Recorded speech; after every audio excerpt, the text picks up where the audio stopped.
তো বস চলে এসেছি নতুন ভিডিও নিয়ে। তো আজকে এই ভিডিওতে মেগাস্টার সাকিব খানের তুফান সিনেমাটা নিয়ে কথা হবে। তুফান সিনেমাটা 1 বছর কমপ্লিট করলো। 2024 সালে মুক্তি পেয়েছিল মেগাস্টার সাকিব খানের তুফান সিনেমাটা। তো এই সিনেমাটা পরিচালনা করেছিল রায়হান রাফি। রায়হান রাফি সাকিব খানের প্রথম কোলাবোরেশন। সিনেমাটা বক্স অফিসে অল টাইম ব্লকবাস্টার হয়, একটা দারুণ নাম্বার জেনারেট করেছিল।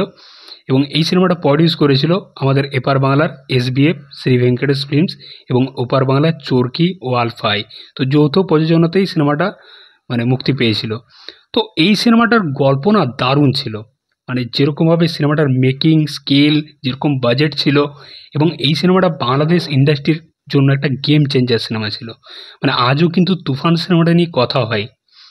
বরবাদ সিনেমা এসছে, তাণ্ডব এসছে, তবুও কিন্তু তুফান সিনেমাটা নিয়ে কথা হয়, তুফানের সাথে তুলনা করা হয়। তো দেখো, এই সিনেমাতে মুখ্য চরিত্রে মেগাস্টার সাকিব খান, মিমি চক্রবর্তী, নাবিলা, চঞ্চল চৌধুরী ছিল, এছাড়া আরও অনেকে ছিল।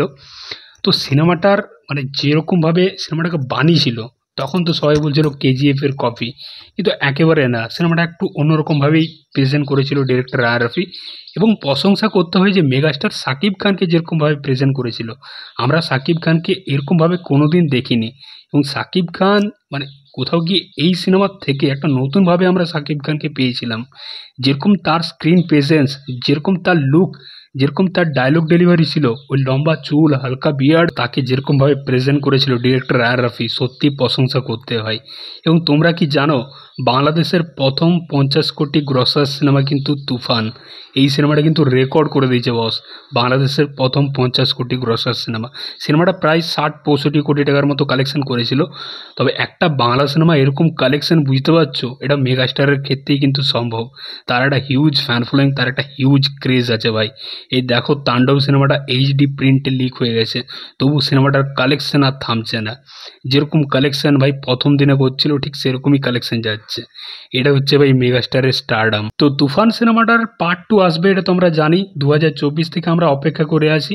তুফান সিনেমার একদম লাস্ট পোর্শনে, একদম ক্লাইম্যাক্স সিনে, সেখানে তুফান 2 আসবে, মেকার্সরা জানিয়ে দিয়েছিল। তবে দেখা যাক ডিরেক্টর রায়হান রাফি কখন তুফান 2 বানায়, কখন আমাদের অপেক্ষার অবসান হয়। তবে আমরা অপেক্ষায় রইলাম তুফান 2 এর জন্য। তো তুফান দেখো এমন একটা সিনেমা, এই সিনেমাটা নিয়ে কিন্তু চর্চা হবেই, আজ থেকে 10 বছর পরে হবে। এবং সাকিব খান যাই সিনেমাটা বানাক, সেই সিনেমার সাথে তুফানের একটা কম্প্যারিজন হবেই। তো তুফান কিন্তু সেরকম একটা সিনেমা বানিয়েছিল ডিরেক্টর রায়হান রাফি।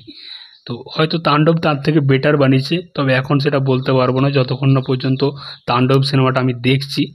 তো কোথাও গিয়ে তুফান সিনেমাটা একটা দারুণ মাস কমার্শিয়াল সিনেমা। সিনেমার গান বলি, সিনেমার screen play, dialogue delivery, action, একটা মাস কমার্শিয়াল সিনেমাতে আর কি লাগে, এগুলাই তো।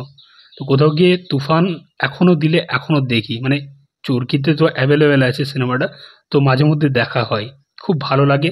সাকিব খানের পারফরমেন্স, সিনেমার গান, ডায়লগ ডেলিভারি, অ্যাকশন, সব মিলিয়ে একদম একদম প্যাকেজ। সিনেমাটা ফুল অন একটা প্যাকেজ মাস কমার্শিয়াল সিনেমার। এবং সিনেমার গানগুলো কিন্তু প্রত্যেকটা চার্টবাস্টার, আজও লাগে উড়া ধুরা, সেই গানটার রেকর্ড কিন্তু কেউ ভাঙতে পারেনি। দুষ্টু কোকিল, প্রত্যেকটা গান। তো তোমাদের তুফান সিনেমাটা নিয়ে কী বক্তব্য, কী মতামত 1 বছর কমপ্লিট হওয়াতে, অবশ্যই জানিও। তুফান 2 এর জন্য কতটা এক্সাইটেড, অবশ্যই কমেন্ট বক্সে জানিও। চললাম, আবার দেখা হচ্ছে পরের ভিডিওতে। চ্যানেলটাই নতুন হয়ে থাকলে অবশ্যই সাবস্ক্রাইব করে যাও বস। টাটা।